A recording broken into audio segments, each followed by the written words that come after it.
He is not just a cleric, he is not just a leader, he is Iran's shadow empire. Ayatollah Ali Khamenei, the supreme leader of Iran, a man who rarely speaks, but when he does, nations listen. A man who does not run for office because he does not need to. He is above elections, beyond politics. He is the system itself while presidents give speeches, shake hands, and face term limits. Khamenei stands behind the curtain, untouched, unseen, and unquestioned.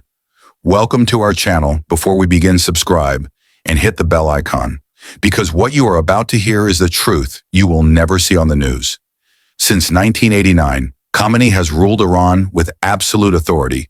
He was not elected by the people. He does not debate in parliament, and he does not answer to anyone except as he claims God. He appoints judges, he commands the military, he controls state television, and before anyone runs for president, they need his approval. He is not part of the government.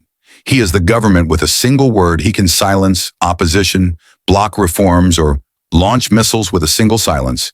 He can let chaos unfold or quietly let it die.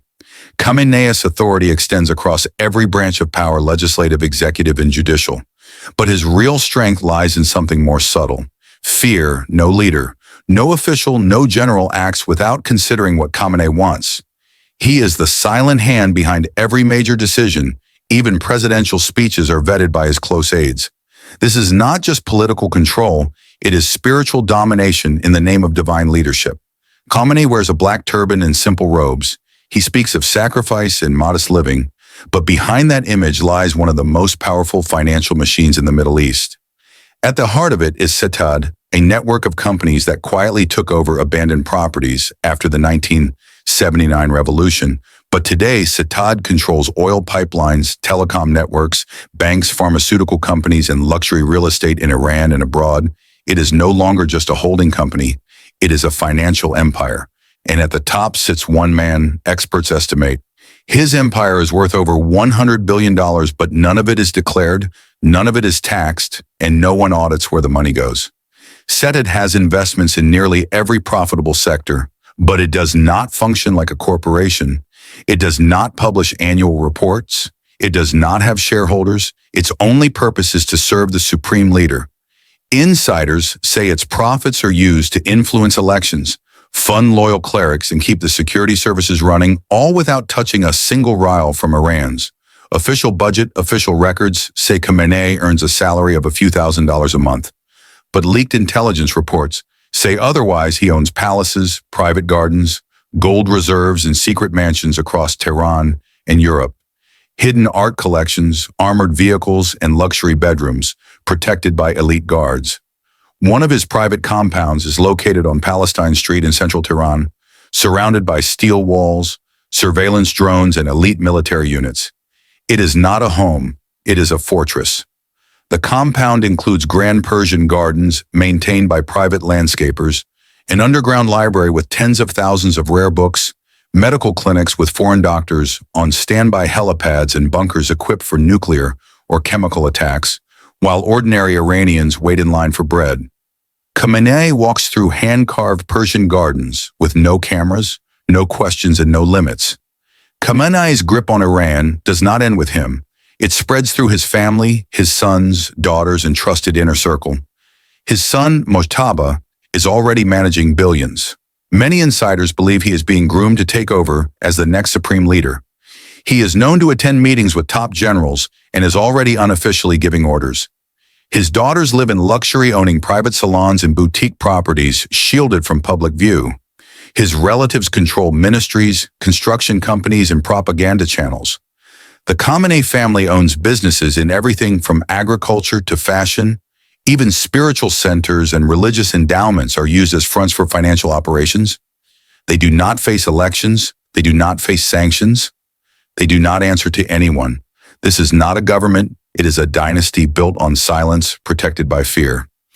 Khamenei no longer appears in public. Often his speeches are pre-recorded.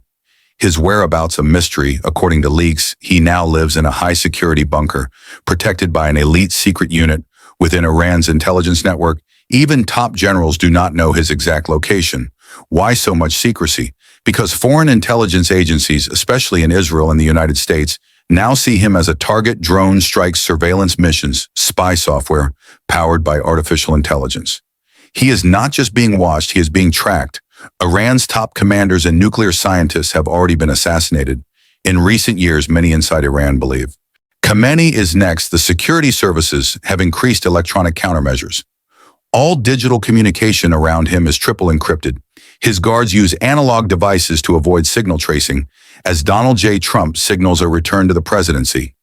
In 2025, the tone has changed. Trump no longer speaks of peace. He now calls Khamenei an easy target, and intelligence agencies in Tel Aviv and Washington are listening. Some sources say they are preparing cyber attacks, bunker-busting missions, even assassination plans using drone technology. Military drills are being conducted in both Israel and the United States that simulate targeted elimination of high-value individuals. Satellite imagery shows increased monitoring of Iranian facilities. Khamenei's inner circle is on edge. His security has tripled, and secret diplomacy efforts, including through Qatar, have already been exposed and ridiculed. The hunter is now the hunted. On June 18th, 2025, Khamenei appeared on screen, not live, not in public.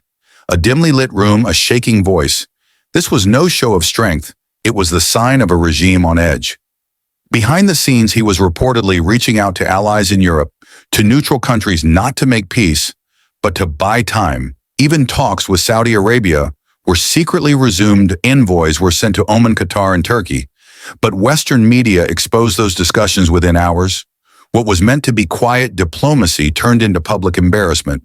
Because when power begins to slip, delay becomes the only strategy left. Khamenei built an empire on control, but now that empire is cracking. For decades, he ruled without fear, but now he hides from it.